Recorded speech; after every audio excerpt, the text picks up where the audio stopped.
Hello सभी को नमस्कार और आपका स्वागत है मेरे channel Singh government exam point पर। तो आज हम लोग स्टार्ट करेंगे menstrual cycle in female reproductive system.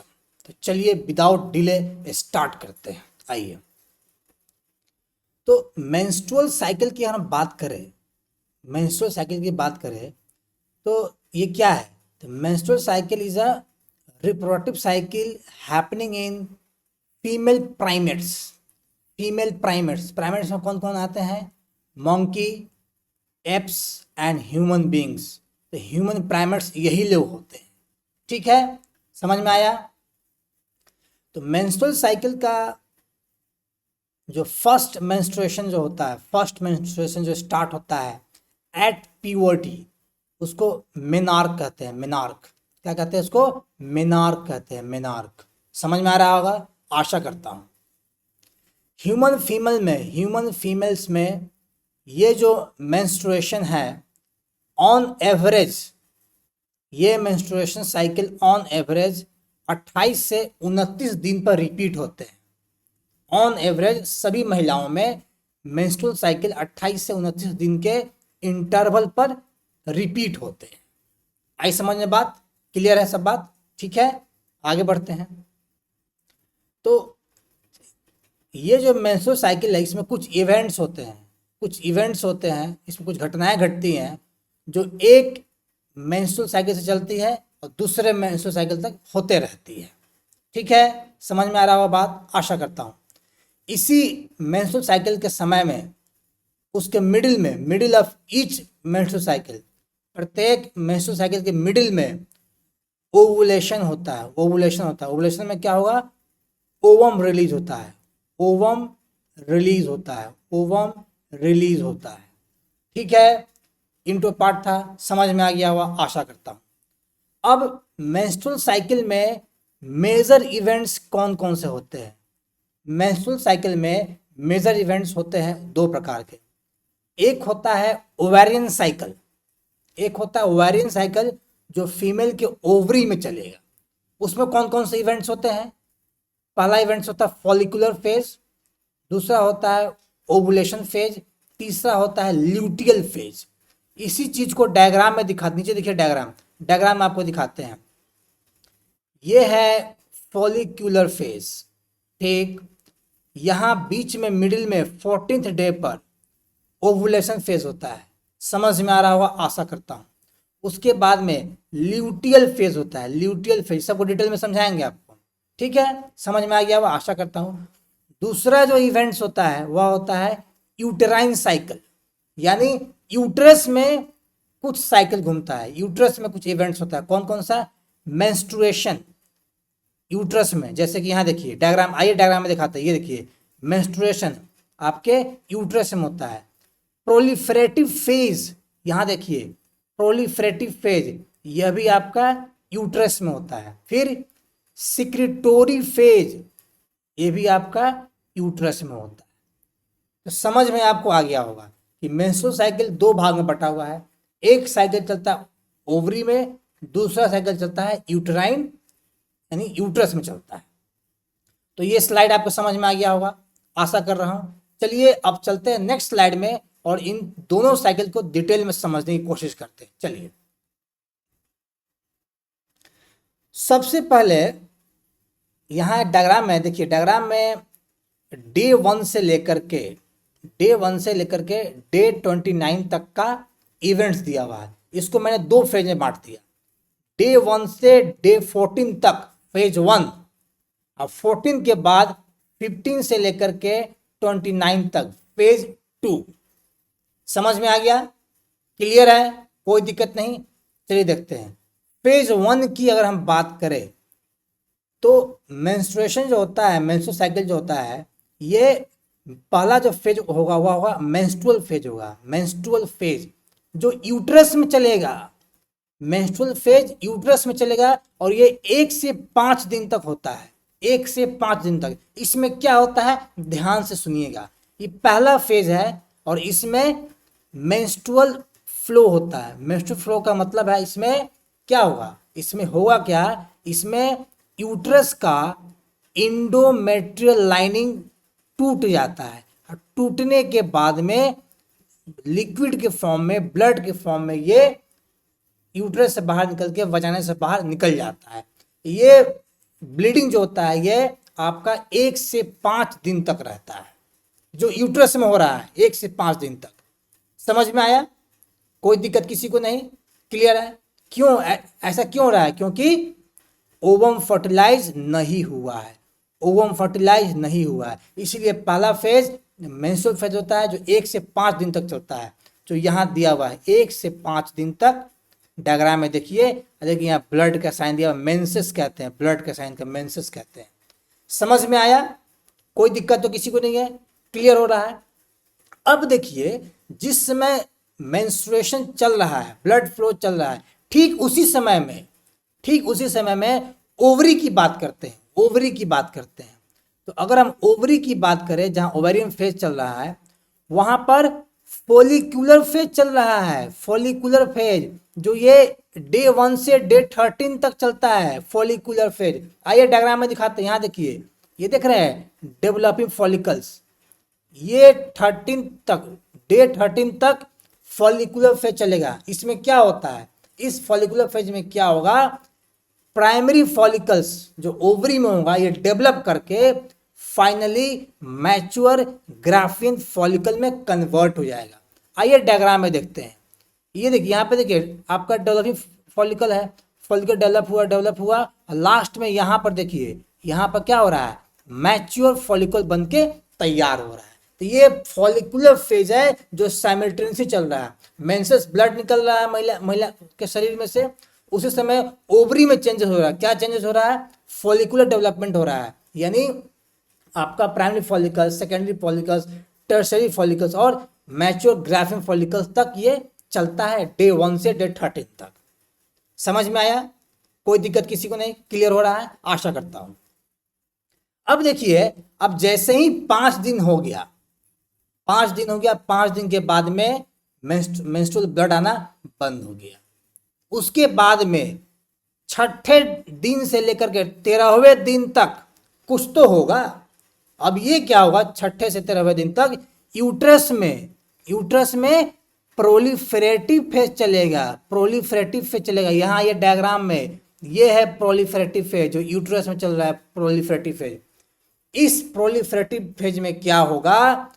Uterus का जो इंडोमेट्रियम है उसका रीजेनरेशन होगा, वह बिल्डअप होगा, इंडोमेट्रियम बनेगा। क्यों बनेगा? शरीर सिग्नल देगा कि फॉलिकुलर फेज चालू है, फॉलिकल बन रहा है, मैच्योर ग्राफिक फेज बन रहा है, तो हो सकता है कि प्रेगनेंसी हो जाए। तो क्या करना है? उसी बीच में यूट्रस में क्या करना है? इंडोमेट्रियम वॉल को तैयार कीजिए। अब यहाँ एक पॉइंट लिख लीजिए अपने कॉपी में कि ये जो इंडोमेट्रियम रीजेनरेट हो रहा है, यहाँ पर एक हार्मोन्स काम करता है, उस हार्मोन्स का नाम है एस्ट्रोजेन। एस्ट्रोजेन, ये जो एस्ट्रोजेन है, ये एस्ट्रोजेन ओवरी के द्वारा रिलीज किया जाता है। यही एस्ट्रोजेन इंडोमेट्रियम वाल को तैयार करने में मदद करता है। समझ में आया? कोई दिक्कत नहीं किसी को? सबको क्लियर हो रहा है? ठीक है, यहां तक समझ गए फर्स्ट फेज तक। अब देखना है इस फर्स्ट फेज में कौन कौन सा हार्मोन काम कर रहा है। तो अगर हम पिट्यूटरी हार्मोन्स की बात करें जो डायग्राम में आकर दिखाई, आइए डायग्राम में दिखाते हैं। यहाँ पे देखिए ये पिट्यूटरी हार्मोन। तो पिट्यूटरी हार्मोन्स में कौन कौन सा हार्मोन काम कर रहा है? FSH काम कर रहा है और LH हार्मोन्स काम कर रहा है फर्स्ट फेज में। यहां तक समझ में आया? कोई दिक्कत किसी को नहीं होना चाहिए, आशा करता हूं। ओवेरियन हार्मोन्स की बात करें तो एस्ट्रोजेन जो कि ग्रोइंग फॉलिकल के द्वारा सिक्रीट हो रहा है, ये काम करेगा। आइए डायग्राम में दिखाते हैं। यहां देखिए आपका ओवेरियन हार्मोन्स का लेवल दिखा रहा है। यहां पर देख रहे हैं डे 1 से डे 13 तक, पहले फेज तक एस्ट्रोजेन का सिक्रीशन बढ़िया है, अच्छा खासा सिक्रीशन एस्ट्रोजेन का। थोड़ा बहुत प्रोजेस्टेरॉन भी है लेकिन बहुत कम है, लेवल नीचे जा रहा है।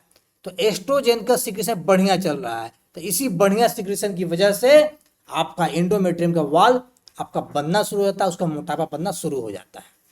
क्लियर है? समझ में आया? कोई दिक्कत? क्लियर हो गया? चलिए आगे बढ़ते हैं। अब हम देखेंगे सेकेंड फेज। यानी सेकेंड फेज में देखेंगे अब डे 13 तक तो काम चल गया, 1 से 13 तक क्या हुआ, फॉलिकल फेज था, मैच्योर ग्राफियन फॉलिकल बन गया। 14वें दिन 14th डे पर क्या होगा, ये ग्राफियन फॉलिकल्स क्या हुआ, रप्चर हो जाएगा, रप्चर होकर के ओवम जो होगा विथ सेकेंडरी oocyte रिलीज हो जाएगा। इसको कहते हैं ovulatory phase in ovary at day 14। Clear है? तो इसको ओवुलेशन करने में, जो ओवुलेट हुआ, इसको करने में कौन सा हार्मोन की यहाँ पर जरूरत पड़ती है, यहाँ जरूरत पड़ती है LH हार्मोन्स का। LH हार्मोन्स का यहाँ पर अचानक से इसका लेवल ब्लड में हाई हो जाता है। आइए डायग्राम में दिखाते, देखिए जैसी डे 14 में यहाँ पर ओवुलेशन हुआ, यहाँ देखिए ऊपर में LH हार्मोन्स है, LH हार्मोन्स का पिक एकदम से हाई हो गया, LH हार्मोन्स का पिक एकदम से हाई हो गया, इसी को बोलते हैं LH सर्ज। तो जब LH सर्ज होगा तब ओवुलेशन होगा। यहाँ पर समझ में बात आई? कोई दिक्कत किसी को नहीं हो रहा होगा, आशा करता हूँ। ठीक है, थोड़ा बहुत यहाँ FSH भी है, but LH is the primary hormone जो कि कारण बनता है ओवुलेशन होने का। ठीक है, समझ में आ गया होगा।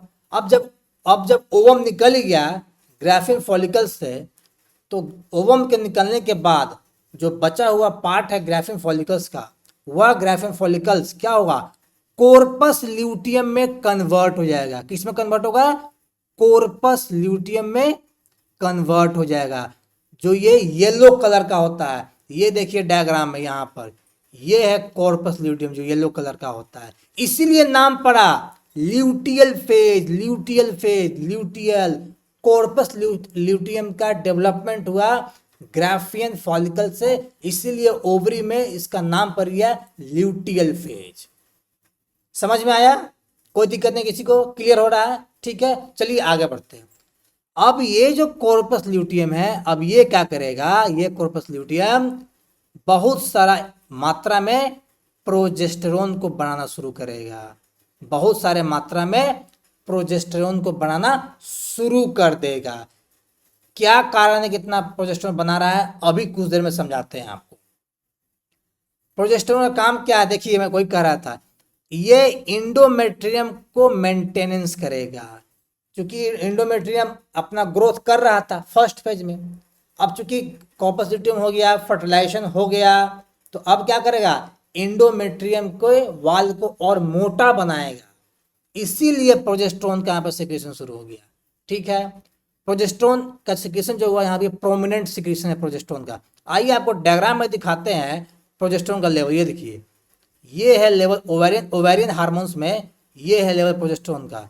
प्रोजेस्टेरोन सेकेंड फेज में देख रहे हैं पिक पर जा रहा है, रेड कलर में जो लाइन खींचा हुआ है, ये सेकेंड फेज में पिक पर जा रहा है प्रोजेस्टेरोन। समझ में आया? कोई दिक्कत किसी को नहीं? क्लियर हो रहा है, आशा करता हूं।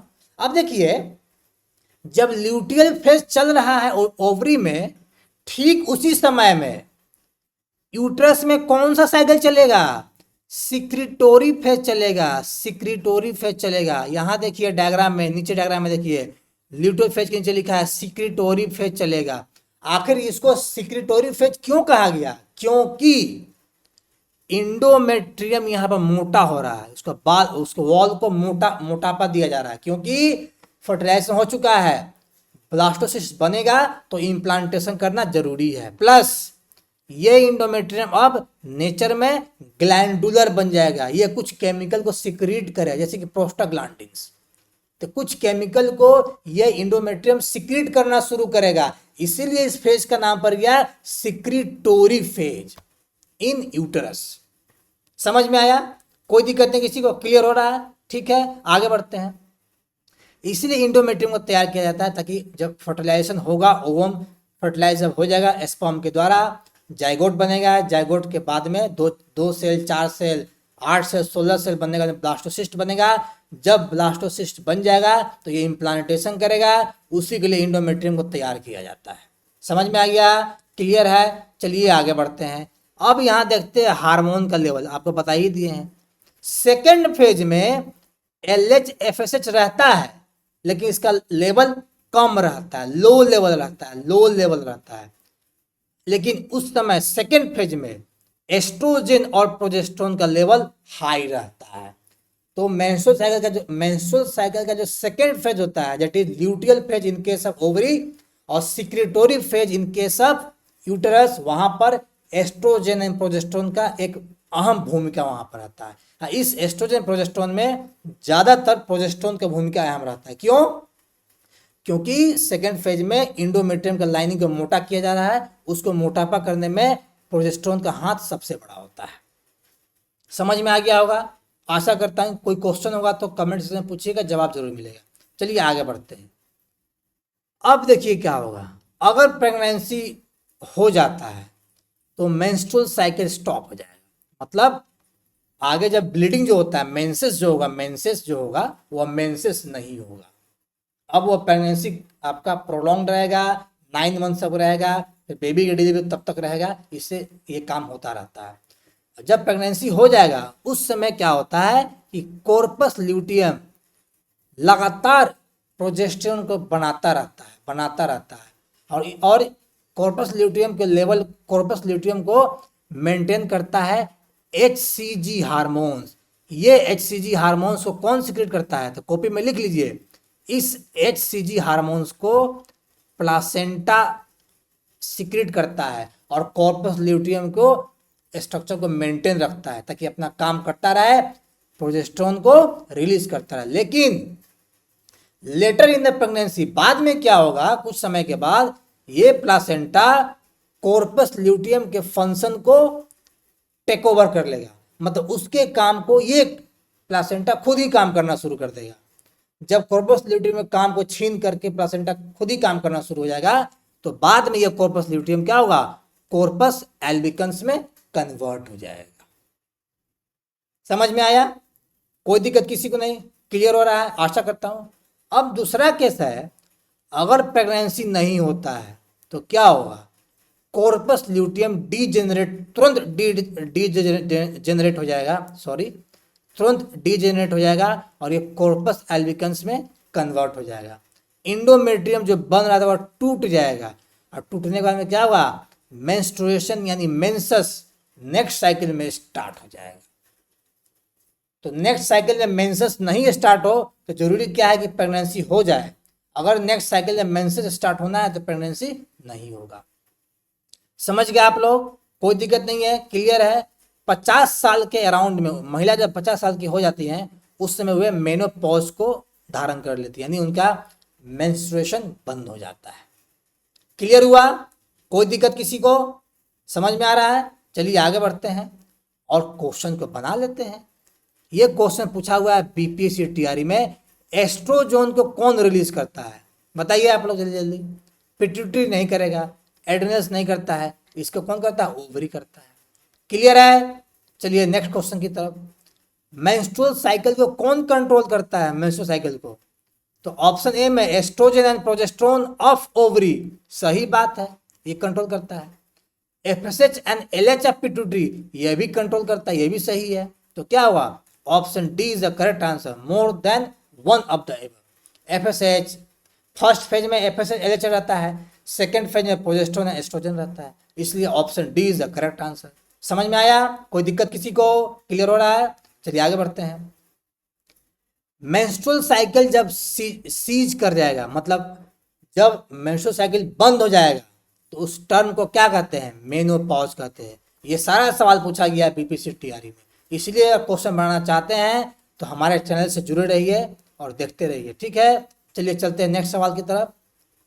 ओवुलेशन कब होगा? ओवुलेशन किस हार्मोन्स के प्रेजेंस में होगा? अभी ना बताया, एलएच के प्रेजेंस में ओवुलेशन होगा। समझ में आ रहा होगा? क्वेश्चन भी धड़ाधड़ बन रहा होगा आपका, ठीक है? तो वीडियो को लाइक भी करते रहिए, चैनल को सब्सक्राइब भी करते रहिए। चलिए आगे बढ़ते हैं और इसी के साथ लेक्चर समाप्त होता है। तो आपको मेरा लेक्चर पसंद आया होगा तो वीडियो को लाइक कर दीजिए, चैनल को थोड़ा सब्सक्राइब कर दीजिए अच्छे से, ताकि हमें मोटिवेशन मिलता रहे और हम और लेक्चर बनाते रहें। नेक्स्ट लेक्चर आएगा फर्टिलाइजेशन एंड क्लीवेज पर, तैयार रहिएगा आप लोग। तब तक के लिए गुड बाय।